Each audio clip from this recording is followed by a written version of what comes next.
Hi everyone! Welcome again sa aking channel. For this video ay magsasagot naman tayo ng mga examples na related dito sa ating second case na integral of du over u. Again, ang ating integral theorem or rule para sa integral of du over u is ln absolute value of u plus the arbitrary constant, na kung saan ang du dapat or yung numerator is the derivative of the denominator u. So let's have example number 3. What is the integral of 1 over 3x plus 2 with respect to x? Kung i-analyze natin itong given na to, ang denominator natin na 3x plus 2, kapag kinuha na natin yan ng derivatives ay 3dx, na kung saan related siya dun sa ating numerator na dx. Kaya pwede natin gamitin yung ating theorem number 2. Katumbas din siya ng integral of 1 over u times du.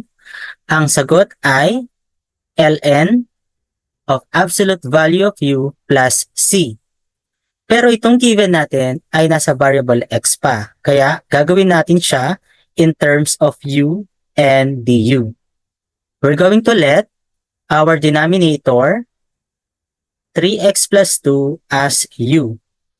And then kunin natin ang kanilang derivative.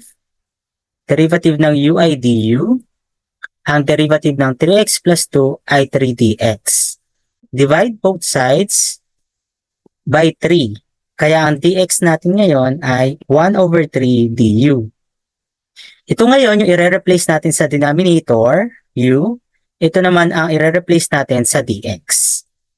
Kaya ang ating given ay mako-convert sa integral of 1 over u times 1 over 3 du. Itong 1/3 ay pwede nating ilabas as coefficient ng buong integral. Kaya ito ay mako-convert pa rin sa 1 over 3 times the integral of 1 over u du. Pwede na natin i-apply itong ating theorem or yung rule.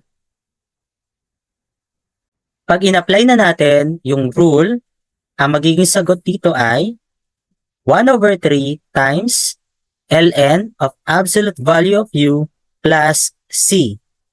Simplify lang natin, i-multiply natin yung 1/3, mawawala na yung grouping symbol. Kaya magiging answer natin is 1 over 3 ln absolute value of u plus c. Pero, yung letter u natin ay ibabalik natin sa original value niya. We all know na ang u natin ay 3x plus 2. Kaya ang magiging final answer natin dito ay 1 over 3 ln absolute value of 3x plus 2 plus c.